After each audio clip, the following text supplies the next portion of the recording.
I'm going to go back to this. Universities are kind of number one companies Yeah. in states. Would you recommend that be a good JV for someone just starting?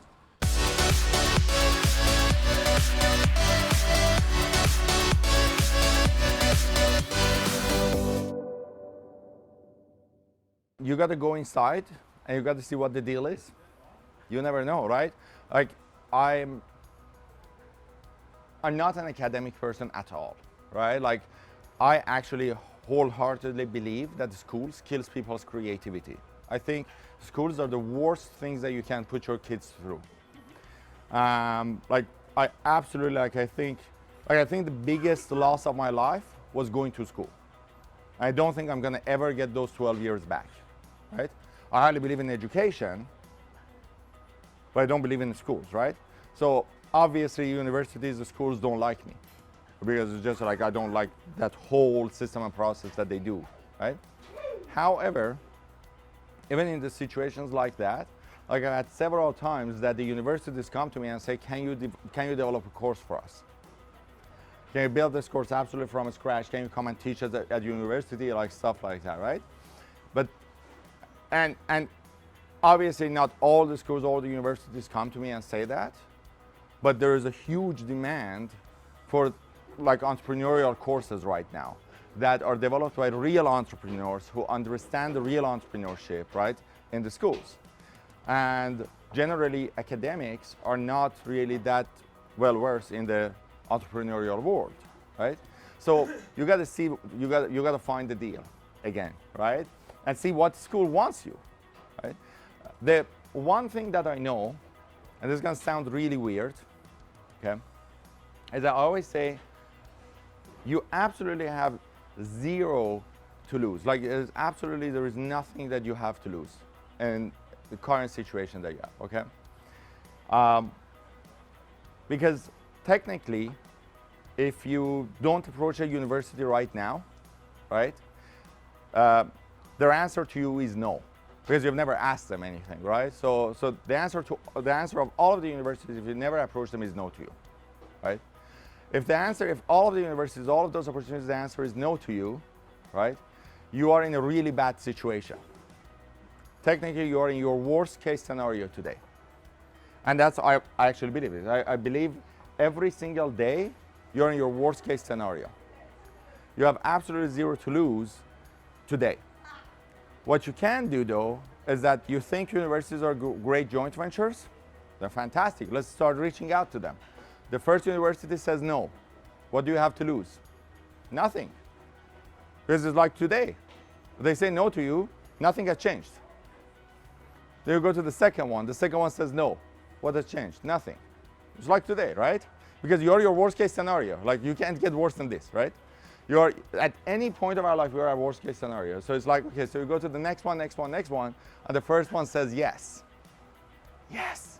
But now the first 10 who said no are actually all your learning experience to get the 10th one say yes.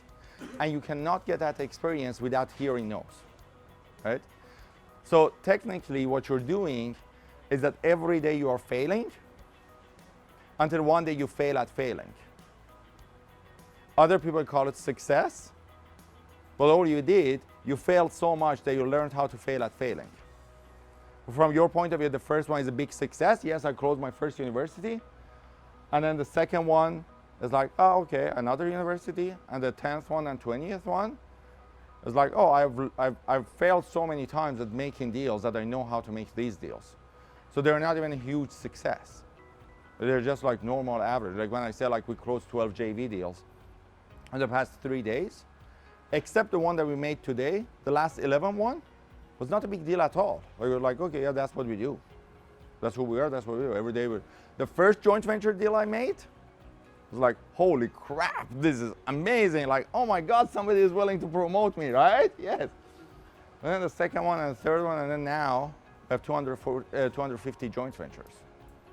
So it's like nothing. Like the one today was like very different because it was a whole new level, right? But that required us to hear so many no's to be able to do this. Yeah? So same thing here. It's like universities are the biggest corporations in the country. How should I approach them? Well, if one university says no, doesn't mean the next university say no to you. If maybe University A and University B are competitors, and University B is forward thinking and University A isn't. So you may go to University A, they say no, University B loves you and says, can you develop something for us today? Right? So you never know until you actually sit with the person and have a one-on-one conversation with them. And that's the greatest strategy. Speak with people, just go after them, speak with them, find the department that you feel most likely is going to be the right department, and then have a conversation like, this is what I'm looking for. Which department is the best person, which person is the best person, right? Use your networks. And I think that's another thing that is actually a lot of people have lost the art of connections and asking, right? It's like people come there and it's like, hey, you know, like I don't know who I connect with on the cruise. So what they do is they do hope marketing. Now this is something that Jeff Walker talks about, right? Jeff Walker always talks about hope marketing. He's like, this is one of the greatest strategies that online marketers use, which always results in failure. Because all the time they do hope marketing. They go to a room, they're like, well, I don't know who I talk to. What do? They go sit on a random table and they're hoping that the person in front of them is the right match. If it's not, they get up, they go and hope that they run to that person on an excursion. And then they get up and they hope, right? Instead of that, what you can do is that you can make sure that you know who you're looking for. You think you know who you're looking for. Maybe you're not sure, right? But another thing is that having any system is better than having no systems, right? If you have any system, is better than having no system at all. So you start with something. You're like, okay, I want to find people who have connections with universities. Okay, perfect. And what you do is that you actually ask people. Now we have how many people here? 1, 2, 3, 4, 5, 6, 7, 8, 9, 10, 11, 12, 13, 14 people, right? 14 people. Who here has connection to a university? Raise your hand if you have a connection to a university. Fuck. Look around. Look around. Like, look around. 1, 2, 3, 4, 5. Did you have 6, 7? 7 people. 7 people have connections to a university, and you're sitting and you don't know where to start. That's the power that I feel is lost in the connections because people don't stand up and don't ask who they want to connect with. A couple of days ago in the 30-second infomercial, like when the introductions happen, right? I went on the stage and I said, well, my name is Iman and I'm looking for people who have events for coaches, consultants, authors, speakers, and we do sponsorships. We sponsor those events. It was very clear, right? On point. And like pretty much every day, people came to me and they're like, hey, I do events for coaches, consultants, I want to talk to you. It's a deal that they want to look into, right? So it's like first, it's a deal that people say yes to, right? The second thing is that asking for the exact thing you're looking for. Now, here is your job. You always follow the stream of money. You always follow the stream of income, right? It's like if these people, if they follow up with you, they're not going to make money. Who is going to make money if any follow-up happens here? You. So it's your responsibility to follow up with these 7 people. Do you know which 7 they were? These 2, him, those 3 over there, and 1 person over there. Okay. So would you recommend I get up? Would you recommend I get up and go introduce myself to them right now, or? At the break. Okay. All right, there's going to be a break. There's going to be a pizza and profit. These 7 people are the 7 people that you're going to sit with. You're going to ask, you know, who do you know at university? Is there any way that you can send an introduction email? I just want to sit with them, have an informational interview with them. I want to understand how the universities work. I'm doing some type of market research. Right?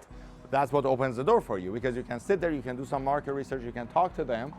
And when you talk to them and you build those connections and relationships, then you know exactly what it is that they want. And when you know what they want, then you can create a package that actually matches them, right? I talked last night here about something called locate process. Were you in the room? We were talking? Okay. So when the locate process, technically, it's a system of conversations that you always ask, you always listen. Listen first of what they have to say. You observe to see like what it is that they are doing actually. You combine the things that you heard and the things that you're seeing with your knowledge to create a deal as they are speaking, okay? Then you ask questions to make sure that you have all of the assumptions correct. So you go through your notes as you're having conversation with them and say, okay, so just to be sure, you're telling me that you have 1,000 students and they are going through this and this is the problem they have. Yes, okay, you have, right? So you ask questions to make sure all of your assumptions are correct and then you talk. You never go to a presentation, you never go to a team, you never go to a meeting to talk, to present. The moment that you present without listening to people, you have lost. That's the first thing that actually, like I talk to a lot of people like that do corporate presentations and stuff. And the first thing I look at it is like, do you have a PowerPoint? Yes. Tell me, how do you do your meetings? Well, we set up the meetings and then we say, welcome everybody, and this is what we are doing, and then they go through the PowerPoint. I'm like, okay, so you just killed yourselves. Just killed yourselves right there and then. You're not supposed to talk. This is a sales meeting. In a sales meeting, the salesperson doesn't talk. In the sales meeting, the salesperson should listen, observe, combine, ask, and then the last 10 minutes of it, you present the solution. If you start with presenting, you've lost, right? Same thing. You want to go connect with all of these universities, first you have to listen. To listen to understand what their challenges are, what their fears are, what their frustrations are. And then based on that, you can give them an offer that actually works for them. Okay? So, this is the first 7 people. These 7 people are going to connect you with 7 people, or maybe more, because some of them might have connection with 2 or 3 people. Out of this, you're going to get 4 or 5 meetings, and that's the beginning of your career working with universities.